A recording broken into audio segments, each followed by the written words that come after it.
Hello, all you positive heads out there. It's so good to be back with all you beautiful reflections of the one source consciousness that creates and animates all things. If you're new to this podcast, of course, we're super happy to have you here. And if you've been listening and enjoying for a while, I would be super grateful if you would please take a moment to give us a review on Apple Podcasts.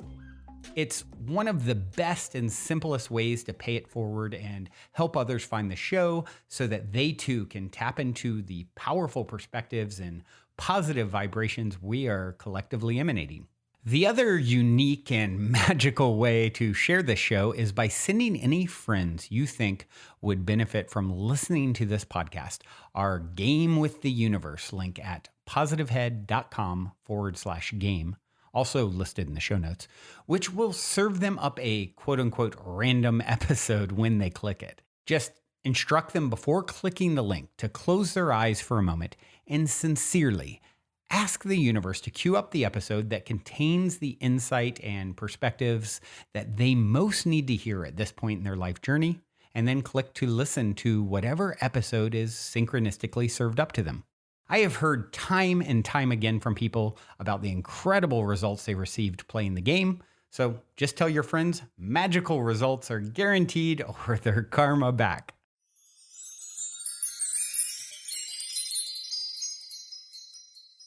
All right, all you positive heads. On this week's Soul Share episode, I'm very excited to have my friend and roommate, Chad Jayadev Woodford, here with me on the show.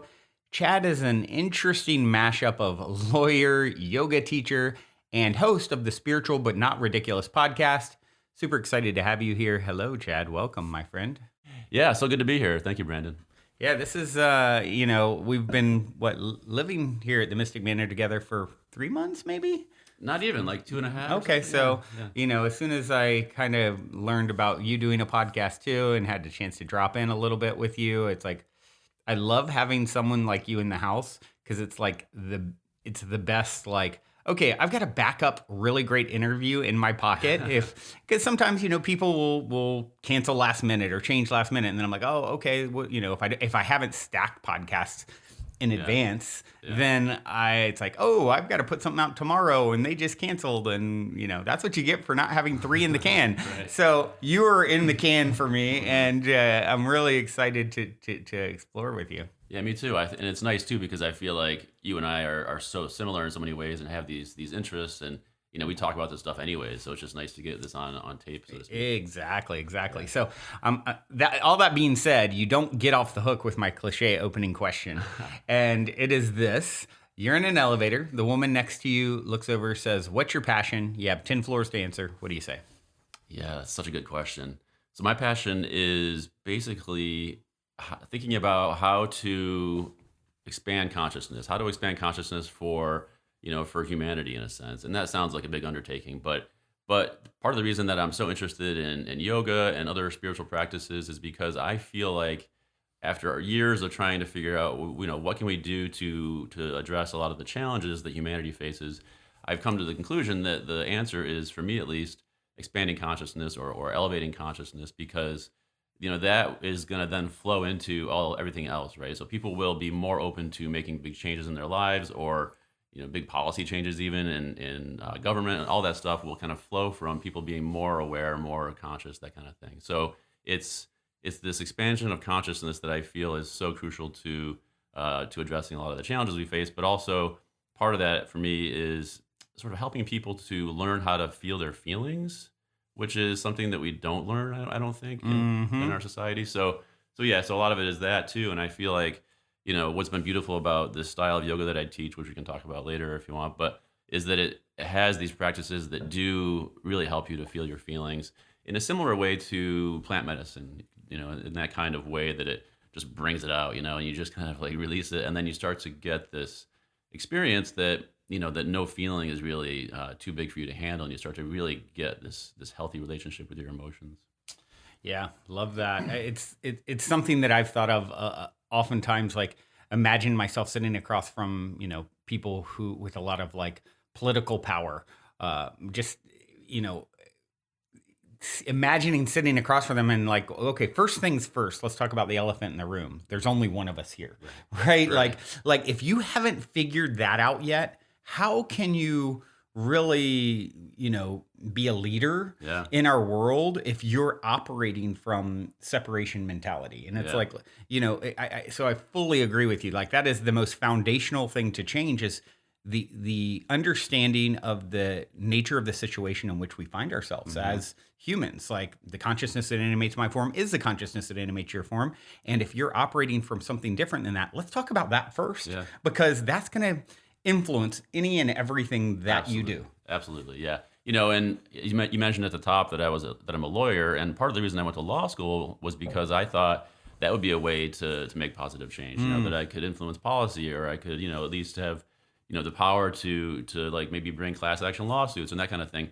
And what I realized after years of looking at that was that you really can't make like well-reasoned arguments to people who are in a dense state of consciousness. It's just, even though it's a very like logical argument, they're just not going to hear it. They're not going to really agree with you. And I feel like we're in a state these days where most people, especially in the States, but everywhere, are living in this state of fear. And it's interesting because they're kind of like almost microdosing fear as a way to avoid feeling the big feelings that are sort of underneath it.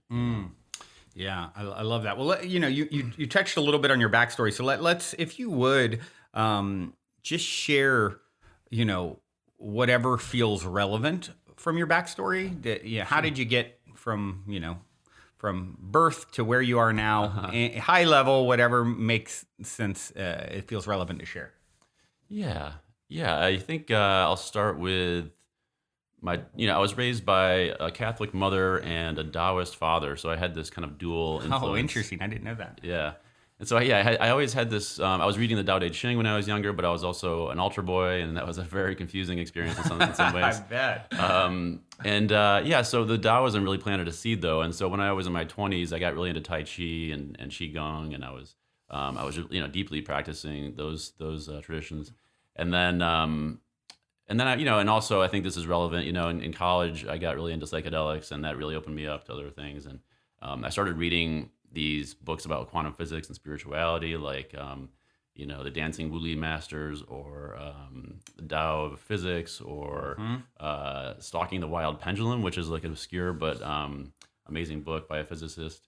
And so then, like in college, we would my favorite memory is that we'd drop acid, for example, and then we'd have a party and everything. And then at the end, we'd go on the roof as we're coming down, and I would sort of almost give like an impromptu talk about what I was reading, like, here, like, check out these ideas, and it was cool because I think back on that now as in my role as a yoga teacher, and how that was like a preview in a sense of what I would end up doing. But yeah, and then I went to law school because of some of the reasons I mentioned.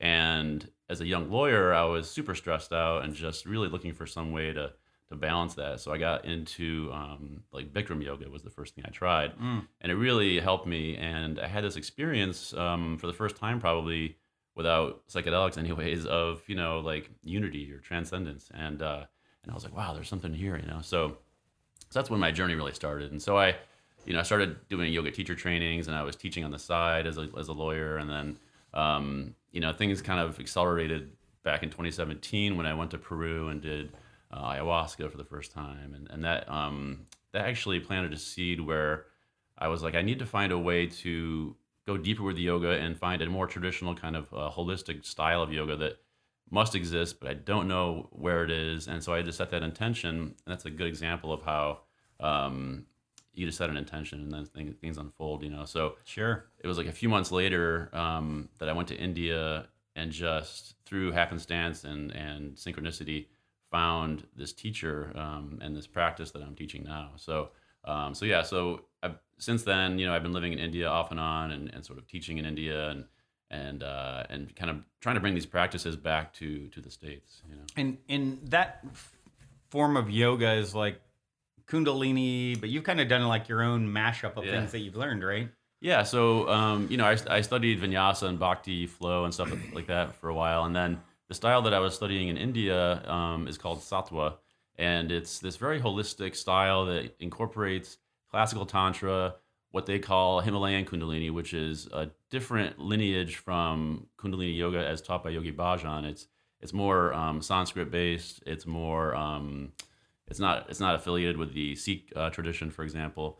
And so it incorporates these kriyas from that lineage and the classical tantra, and then also is kind of deeply influenced by the Yogananda lineage, as well. So this kind of has these three influences, and then I bring in my other kind of background and influences. I think it's really interesting. I always, as someone who's been like a serial entrepreneur and sort of walked, a foot in both, corporate world to a certain. I mean, you were one of the early employees at Twitter as a when you're practicing law, daily. I always think that's a really interesting mix when I meet someone that has. It's so easy to get, and I was actually talking about this with one of our other temporary roomies that's here at the moment about, she just got back from a retreat in Sedona and how it was like so over the top sort of, the spiritual, terms and wording and like how sort of in the clouds some people can be and how it kind of like put her off a little bit. And I always really appreciate someone who's had some real world, it's like that balance. And I think that's really what your show. I mean, I love the title of your podcast, Spiritual, Not Ridiculous. Like, so I just love to hear your thoughts on that. Yeah. That's actually like, I feel like one of my kind of main focuses in life is this attempt to kind of ground spirituality or make spirituality sort of more accessible in a way, because I feel like, like we were saying earlier, expanding consciousness is crucial. And so I think that getting spirituality and spiritual practices to more people is crucial. And I feel like an impediment to doing that to some extent is that the way it manifests in a lot of communities is it turns people off, Right. It's a little ridiculous or it seems a little bit ungrounded. And so, part of what I would like to do is to try to like, my podcast is kind of focused on this, and to try to like bring the stuff which is really powerful to people in a way that is more approachable. And, I think part of the reason that I'm uniquely suited to do that is because I had this other background in the corporate world and, for whatever reason kind of started there, but also because my astrology, I have Neptune opposite Saturn, which results in a very sort of grounded and practical spirituality. And then on top of that, in Gene Keys, I have my life's purpose is 32, which is veneration, which is like preservation of lineage. And so it's like very much like we should keep, try to keep on honor these lineages and not get too far afield or, make things up or whatever. So that's, I think, part of why, just to kind of, psychoanalyze myself or psycho-spiritual analyze myself. And that's part of why I think I have that particular kind of approach. Yeah. And, it's interesting too, living in LA especially, I feel like is a unique challenge because like LA is the most sort of out there in some ways, like it's the most kind of spiritual, materialist place. It's going to be the LA version with a lot of like, it's funny that you say that because it's something that I've really struggled with in my, as a, doing this podcast, 8 years and 1,800 episodes. It's kind of like the high end extreme of putting out podcasts to the world and sort of, have, at times, like at one point, this show is number 2 in spirituality on Apple Podcasts, and really, one of the things that I think is, from one perspective, has hurt me is I've kind of refused to play the game the way I'm supposed to. Yeah. Like I don't do the 73 clips a day of, I'm not filming every episode. I'm not, and in some ways it's like, I could be further along if I played the game more. And it's just like, I have this part of myself that like sort of revolts at cookie cutterness. Same. And I definitely feel that like, oh, here's the way you do it. And then you have LA, which is always like the extreme of entertainment, and like totally. You're like the show pony kind of thing, and it's like I don't know. And also like, what does it mean to be further along, man? Yeah, like... right. No, exactly. That's a great point, and that's exactly. I mean, that's obviously been a part of my own inner growth and a thing for me to deal with and figure out, right? Right. And it's been a pretty darn good setup for it. And so, yeah. Yeah. So, let's see. I mean, there's so many interesting ways that we can kind of explore here, and one of the things that kind of leads me to thinking about as well is this sort of like, as we talk about grounding spirituality more, is the idea of spiritual bypassing, spiritual ego. I always I say like spiritual narcissism is such a thing too. So I'm curious, what are your thoughts on staying grounded and how to avoid spiritual bypassing and narcissism and ego stuff? Yeah, it's such a tricky thing. I mean, it's like the deepest trap on the spiritual path is this falling into like greed. Yeah, because I think initially people they so want to be further along than they are. They so want to be enlightened, or they have these attachments to some kind of outcome. And so it's totally natural. And I think. And I think too, there's the spiritual kind of community component. There's the you meet new people on the path, and you're excited, and they look a certain way or they do a certain thing, and then you want to emulate that because you want to be as far along as they are, and so it's so challenging. And so I think the remedies for that are relatively subtle, and that's why it is challenging as well. So the remedies are like really having a deep wisdom practice, where you're not just you're sort of like you're studying something that is going to help you to develop discernment. Whether that's ancient scriptures, or you're going to spiritual talks by wise people, or you're listening to wise people like on audiobooks or whatever it is. But you're exposing yourself to viewpoints that are also very grounded, or also sort of very wise. And it is tricky. I mean, I devoted a whole episode of my podcast recently to this topic of discernment and the different ways that you can develop it. And there are these sort of like ways to access it through the mind, but there's also practices like, meditation practices are great for that. And there's certain kriyas that we have in our tradition that are good for developing discernment. There's one, for example, that works with this tantric goddess Matangi, and you can do that practice to develop it. So there are things, but I think I think it's like people need to talk about it more, and I think to some extent it is such a challenge that I don't even have a perfect solution for it. I don't know totally. I think for me personally, it's been almost like a natural inclination. Yeah. Because I think I came up. Part of it is for me, I was an engineering major, and then I was a law student. And I was a lawyer, and those modalities really train you to be discerning and to really like analyze and be skeptical and all that stuff. And so that's been beneficial to me. And I think that's for me on the flip side been like a thing I had to overcome. Was like excessive skepticism or excessive like resistance. So coming from a different direction. But yeah, I think coming from the other side, I think you just gotta be like, you just gotta practice, I think, is ultimately the answer. Yeah, I think that's a good point. I mean, some people, we all have our natural predispositions, as so you as the the glitzy guru is like not something that I think is your natural inclination. So but it does make me think. I'm curious what you think about gurus and the idea of having this person that is sort of put on a pedestal and looked to for all the answers. This is a juicy topic. Yeah, because I had, I wouldn't say that I had a guru, but I certainly have a teacher in India who is the wisest person I've ever met. And he's, who I credit with a lot of my own development and wisdom.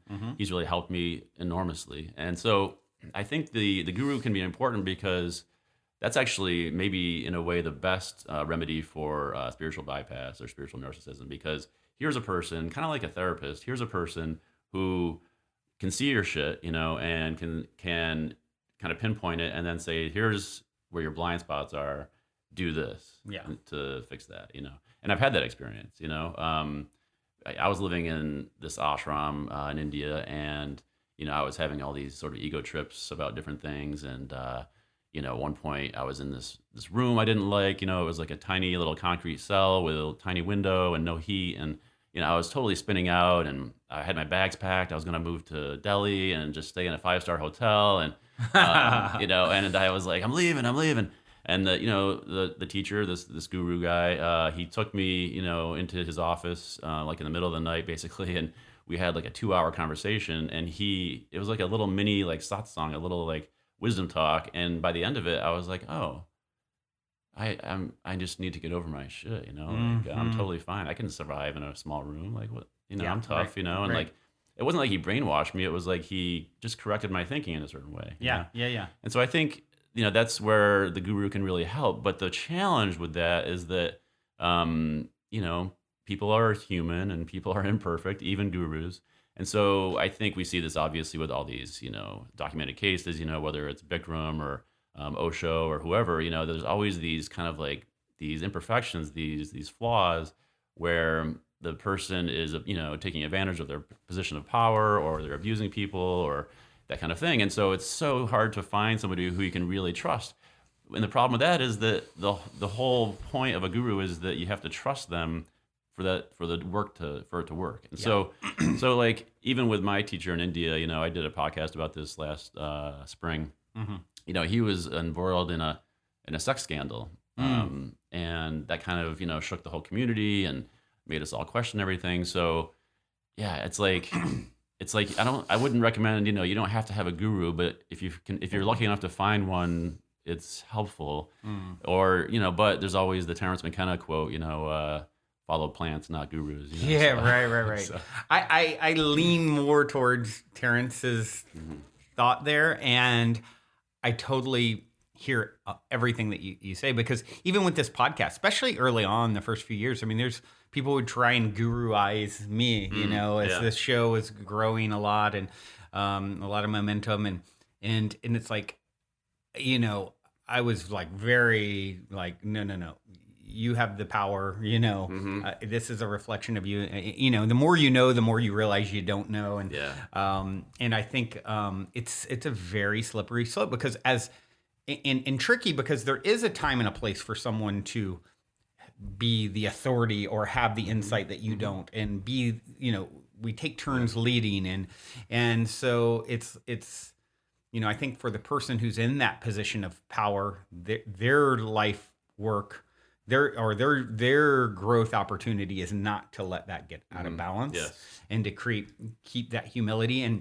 And it's, what we can tend to do also is then we put people on a pedestal, and then, we have this nature to want to like look up to someone and show me the way, that's in all of us to some degree. Yeah. And then when they're human, we like, oh, you're human. Oh my gosh, you mean you're here growing and learning too? Right. Throw the baby out with the bathwater. Right. It's like Osho is a great example. Yeah. To me, one of the most profound teachers I've come across with some of his perspectives and thoughts and ideas. It's just like mind blowing over and over and over again when I've read and studied it, what he had to teach. And he was a human who did some weird stuff, like, and then of course what went down at, his place in Oregon, who knows exactly how involved he was or wasn't with some of the madness that ended up going on.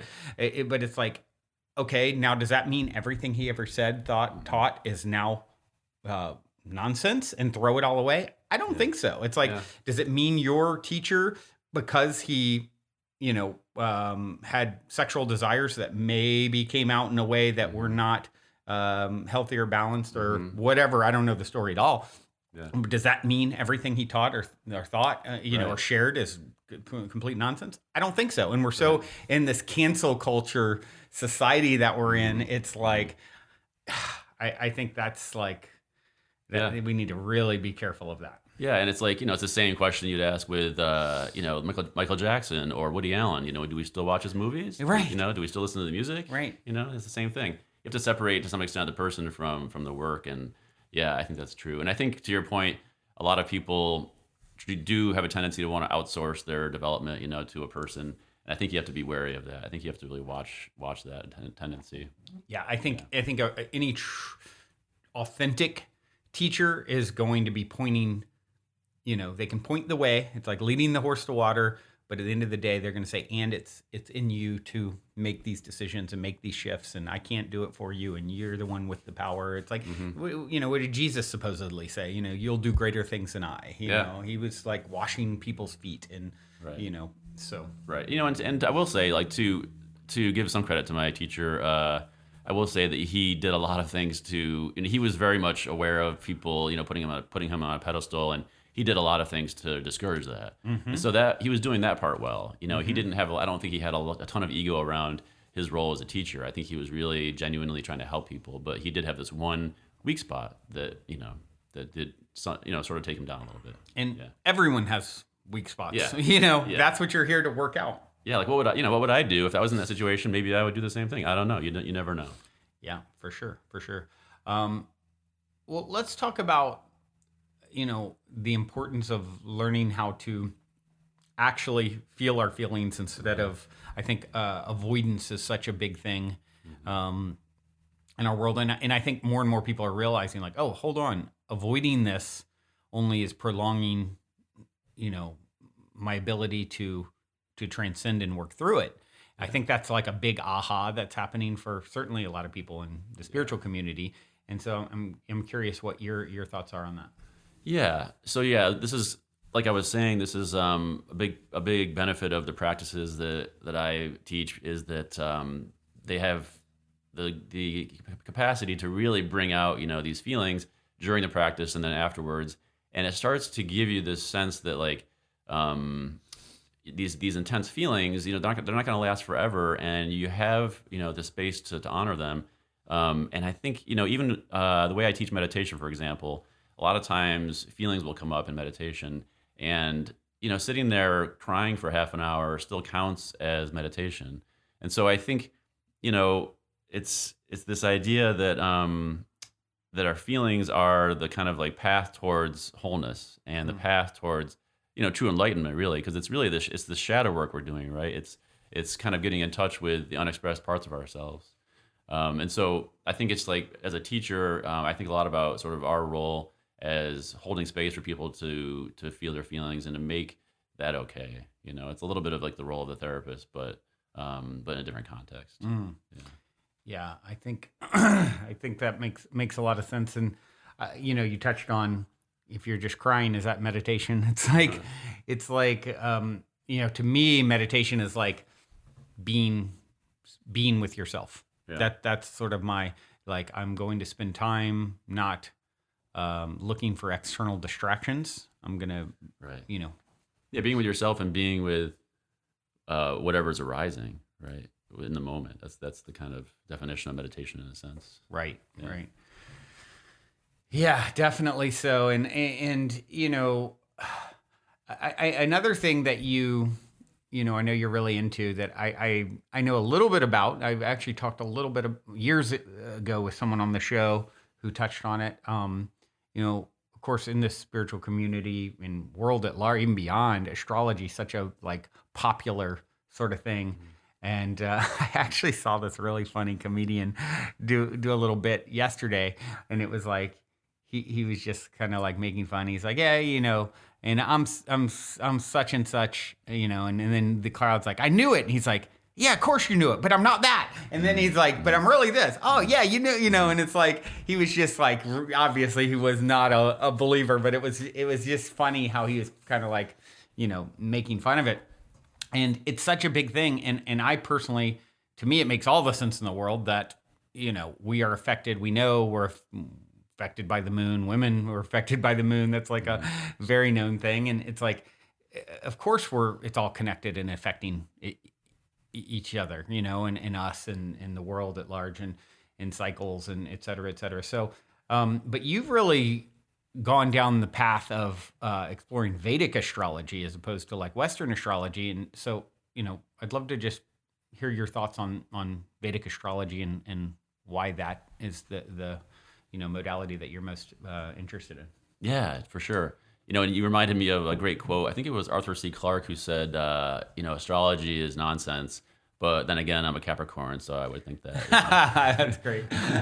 I could have that wrong, but I think it's Arthur C. Clarke. Anyways, yeah, it's funny because earlier I was saying that I went to Peru and did ayahuasca, and that was like, for whatever reason, that opened me up to astrology in general. Before that, I thought it was maybe a little bit silly, and so that when I came back from there, I had my first Western astrology reading, and that really changed my life in a way, and opened me up to a lot of things. And so I started to get more interested in astrology. And actually, it goes back further than that, and I can talk about that later. But yeah, so then I was, going deep and studying these things in India and learning more about the broader kind of yoga Vedantic tradition, which is how they talk about it in India. All the different systems that are connected to yoga. So Vedic astrology is one sort of branch of what we would call yoga, basically. And so I was attracted to it because it was deeply steeped in this tradition that I was falling in love with. And it was drawing from the archetypes from that tradition, which I resonate deeply with, So, for example, all the planets are associated with different deities, like Saturn is Shiva. And so that part of it I really resonated with. And then the thing that really got me the hook, so to speak, was that when you give a Vedic astrology reading, you can sort of prescribe remedies, so to speak, for imbalances in the chart that are yoga practices. So you might say, oh, you have this this kind of imbalance with Jupiter, or you have this imbalance with Mercury, and here are some practices you can do to kind of balance that out. So that for me was the big attraction. But and that just the fact too that it's a system that's been around for thousands of years and practiced without interruption in India. It's like interesting to think about how in India, in contrast with the West, astrology never fell out of fashion. So it has this very deep, kind of rich, history that you can draw from. Very cool. And so, those who are familiar realize, that you were just talking a little bit about my chart. I know in Western, I'm like Leo Sun, Scorpio rising, Sag moon, and all of those are different in Vedic, right? Yeah. So there's some key differences with Western. And that what you're talking about comes from the fact that it uses the sidereal system instead of the tropical system. And so, not to get too into the whole history of the different systems, but basically that those systems come from a difference in orientation and a difference in knowledge. So the tropical system, in part, is a result of the fact that the Western tradition was more sun-oriented. And so it's sort of an abstraction placed on the constellations to achieve a certain kind of like result and to map onto their observations. Sidereal came out of the Indian tradition, and it's more of a literal system. And so, when you talk about a placement in Vedic astrology, that's literally where the constellation or that planet is in the sky. And so it's things are shifted as a result of that. And so the sort of astronomical explanation for that difference too is that the axis of the Earth wobbles slightly, and this wobble, I think it carves a figure 8 actually, which is kind of cool. And this wobble, it's a little bit imperceptible and slow, and so it's hard to notice it in primitive astronomy. They didn't notice it in the West, but somehow, for whatever reason, the ancient yogis in India thousands of years ago were aware of this wobble, and so they incorporated that into their measurements and into their system. And so that's the reason that the measurements are more accurate. Now, what happens then is that the wobble produces this degree difference in the measurements. And so it actually changes over time. I think it moves 1 degree every 74 years or something like that. So I think like roughly 2,000 years ago, the systems were actually aligned. And so your signs would be the same in both.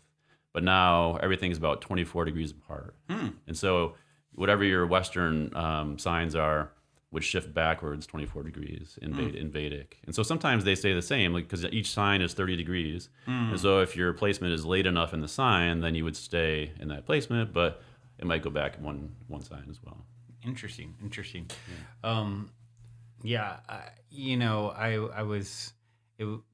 It was really interesting. You just kind of touched on like, oh, my sun sign is, all 3 of those I just named are all different with Vedic astrology. And then is there other things that, as far as the interpretations, are they similar or way different? Like, I'm curious about that. Yeah, that's a great question. So, one difference too is that in Vedic, they don't look at the three outer planets. They don't look at Uranus, Neptune, or Pluto. And so as a result of that, the archetypal kind of expressions of those planets need to be captured somehow in the other existing inner planets. And so to some extent, the sort of meaning of the planets is the same, but there are some slight differences. And in Vedic, there's a lot more emphasis placed on the north and south node, which is called Rahu and Ketu, which is mythologically the head and tail of this dragon. And so I'm actually in the process, because right now I'm in grad school studying archetypal astrology and really resonating with a lot of that. And so I'm in the process now of a project where I'm trying to associate, to map some of the archetypes from Western or archetypal onto things in Vedic and vice versa. And, maybe bringing in the outer planets in the Vedic readings to some extent. So that's a project I'm working on. But yeah, so there's these differences are slight. And, in terms of the signs, for example, in ancient India, they didn't have the 12 zodiac signs. They drilled down at a deeper level and got more fine-tuned. And so they have nakshatras. And so they were looking at constellations within the signs. And so there's 27 nakshatras. And so, that's the traditional system. Later, with Western influence, they kind of tacked on the signs. So we look at those now too. And so the sign archetypes are roughly the same between both systems. But then we also look at the nakshatras within those. Yeah. Gotcha. Very interesting. And you touched, you mentioned gene keys at the beginning, and I've recently just, years back I had Richard Rudd on the show, cool. author of Gene Keys, and very cool, very interesting guy. But I never really went real deep looking at my own chart, and I just started kind of looking. I shared this on the podcast. It was funny. Karen and I for Halloween, my partner Karen, who and some of you listening maybe heard me talk about her before, but she was dressed up as Leia for, when Jabba the Hutt captured Leia for Halloween in that sort of costume. And so I was going to, originally be Jabba the Hutt, and I decided that'd be too uncomfortable with the costume. So, okay, I'll be a Jedi. And then my son, Bradley's like, if you're going to use my lightsaber from, when he's a kid, he had this really cool lightsaber. I was going to use it as a prop. He's like, that's a Sith lightsaber. You can't be a Jedi. You better be, a Sith. You got to be dark. Oh, okay. So we come up with this whole story around, I'm going to be a dark Jedi, or a Jedi that rescued her, and then I went dark because I wanted to keep her captured, kind of funny little story we were telling people on Halloween. And so literally I'm deciding I'm going to be the dark side for Halloween. And then I pull out gene keys randomly, a few minutes later, oh, what can I do this evening? Oh, you know what? I'm going to go deeper on my gene keys. I've never done it. The book's here. And life's purpose, embracing the dark side was the title. And then it's my dad's as well. And then it's my Bradley, my son's, it's his life's work. Yeah. And it's all of us are whoa, hold on, this is intense. And the synchronicity of it was just a trip, because I'd literally just come up with a story about being this dark Jedi. So I love that. I'm curious what your your take on obviously you're interested in gene keys and how that ties in with astrology and numerology and Yeah. I mean, the gene keys is such a fascinating system. It's partially based on astrology and was, as I'm sure you know, in the I Ching. In the I Ching, yeah, and genetics, and it's inspired originally by human design. I think Richard Rudd was originally a human design person, and then he had this download, he channeled the gene keys, and it's fascinating. I've been into it for 4 or 5 years, and it's incredible how the system, it feels so resonant, and it's so complex at the same time. There's how many dozen or so gene keys in your chart, and it goes down into such deep levels, and it also brings in yoga kind of theory a little bit, because it's this idea that you move in each gene key, you're kind of evolving from the kind of shadow side to a higher expression to the siddhi. Siddhi is a yoga, a Sanskrit word, which means like like supernatural power in a sense. So I mean, for me, it's been really eye opening. And just one example for me from my gene keys is I have one that's about sort of moving beyond the polarity of success and failure, and for me, that's like been a big part of my journey is not thinking in terms of traditional success, but transcending that. Yeah, and I just happened to pull this up here. If you guys want to go check out Richard Rudd, I actually, the original, let's see, I don't see the date for that, but I actually reshared it on episode 1545. It went back a few years later, and it looks like you can just use that one. It's the same. But if you guys want to check that out and go deeper on gene keys and hearing Richard Rudd talk about it, check out that episode. But very fascinating because you've got 64 possibilities, right? And you said there's a dozen or so that actually impact your chart. Yeah, and they're all in different. Like you have these 3 different areas. There's sort of like your life purpose and your vocation and that kind of thing. But then there's prosperity gene keys, and then there's sort of the Venus sequence, which is more about your relationships. And I just love the way that he's kind of. It's very poetic, and and it's. I think it makes so much sense. He's like, basically in your genetic predisposition, these are the possibilities, and it's like, here's the downside of it, the shadow. Here's the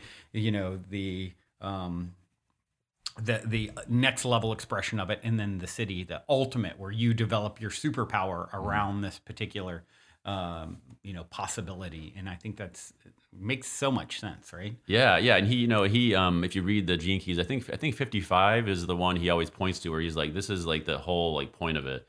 And 55 talks about how we're at this like inflection point, and we're about to enter this new period where everyone's going to kind of leap forward in their sort of spiritual evolution. And I just love that too. And he talks a lot about this gene kind of genetic aspect of it is fascinating because he really thinks that that there's a way for us to sort of modify our own genetic code, or to have this kind of interactive dance with our own genetic code. And that's pretty. That's a pretty new idea, and that's a potentially controversial idea, but I think it's fascinating. Absolutely.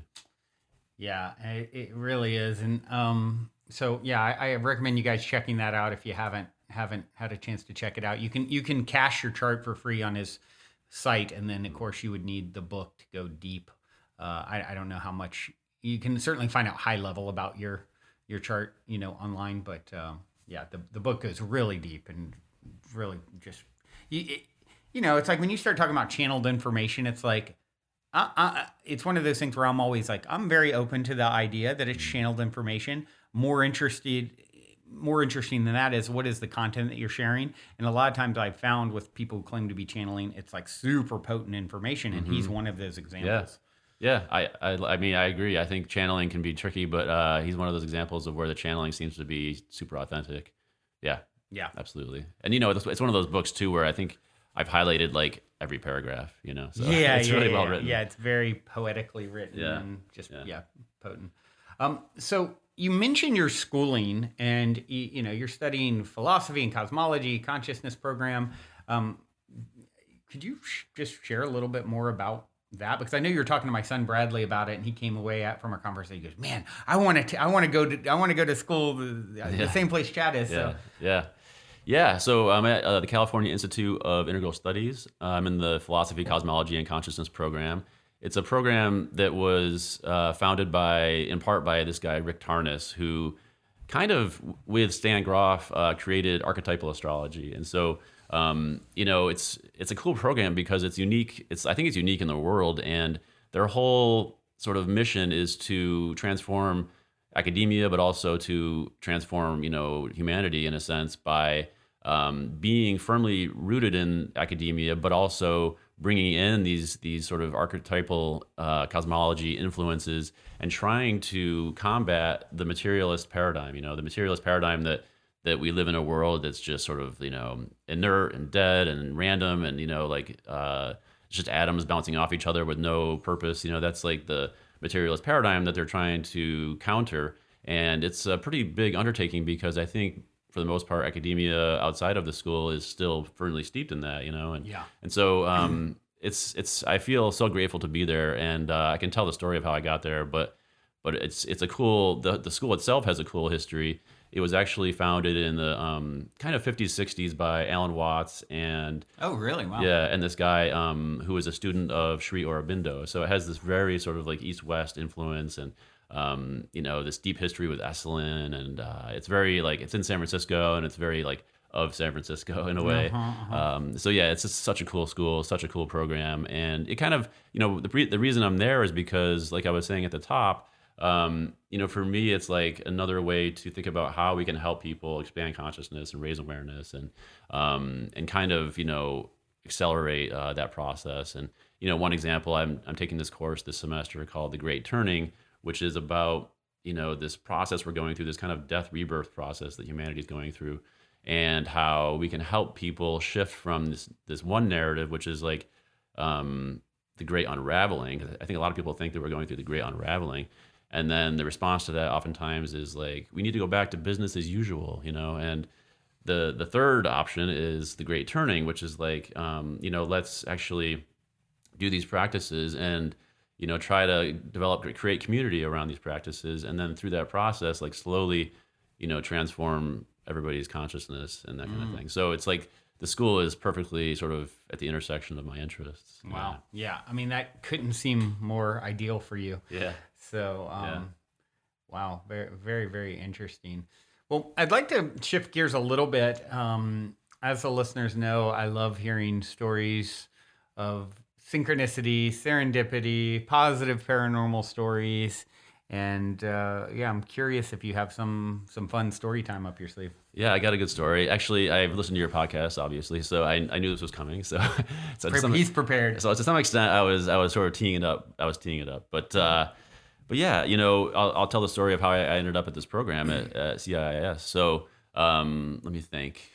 So you mentioned Twitter. After I left Twitter in 2013, I was very much wanting to take a break from the corporate world and to finally live this dream of being a writer. And so I moved to a houseboat in Sausalito, not too far from where Alan Watts lived, actually. And I was writing this novel. I started writing a novel, and the novel, for whatever reason, actually, I now know because of my astrology that the novel was very much about my transits at the time, very like sort of Uranus, Neptunian themes. But anyways, I started writing this novel about spiritual crisis because I had come across the work of Stan Groff, who's the inventor of holotropic breathwork and many other things. The man is a genius, and he was on the faculty in this program I'm in now. But I had come across his work because I was dating this woman in San Francisco who was studying it, and I really was captivated by the idea of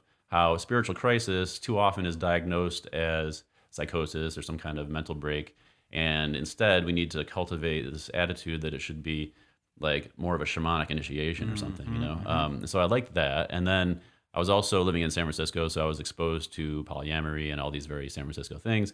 And so I was writing about this polyamorous relationship in the novel, and one of the characters was having a spiritual crisis, and I was doing all this experiential research for the book, and I decided, I think I need to have some scenes that are set at Burning Man, and so what I'll do is I'll go to Burning Man as research, which is hilarious in some ways, but I went to Burning Man, and so the cool synchronicity part is that just through like sheer happenstance, synchronicity really, I ended up kind of falling backwards into this camp called Cosmicopia, which is entirely comprised of students, graduates, and Rick Tarnas, this professor who created the program, was in this camp. Oh, wow. And I didn't, at that point, have any idea what this program was, but I went to the camp and I was like, wow, these are really cool people, and they're talking about interesting things and astrology, and the camp's gift to the playa was astrology, actually. And oh, cool.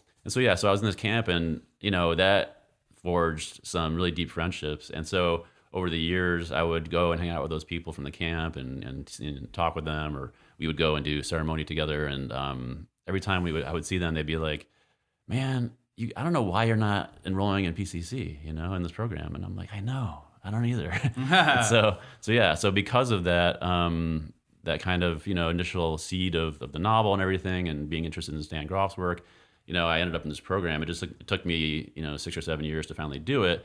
But what's crazy is now I'm studying, I'm in a course called Psyche and Cosmos where we're studying the work of Stan Grof and, and the spiritual crisis and his work on sort of birth trauma and how that connects to astrology and how you can use astrology to find out when you should do a plant ceremony to be able to address your birth trauma and all this stuff. So it's pretty cool stuff. And it gives me goosebumps because I'm like, man, this is like the thing that somehow sort of like archetypally, subconsciously I was pulling myself into, and now here I am. Yeah. Wow. So writing, I think it's really interesting, you writing the novel, and then like, it's sort of like where art meets reality meets art meets, like this weaving of, okay, I'm going to do a character study. Oh, hold on. This altered my complete life path. Right. Yeah. The novel was like it was like a portal for me to step through into a new life. Yeah. And it served a really great purpose in that way. I mean, I haven't published it yet, so maybe I still will, but I think even if I don't, like, that was enough. It served its purpose personally, it sounds like already. So, wow, very cool. Well, as we sort of wind down here, a question that comes up that I'd like to hear you speak on is, for those who are listening who are really trying to figure out, what, obviously you found a great path for you. I mean, like, where you're at school, it couldn't be more appropriate. And, for those, there's certainly listeners out there who are like, I don't know where to turn next. I don't know what to do next to find my own, unique path.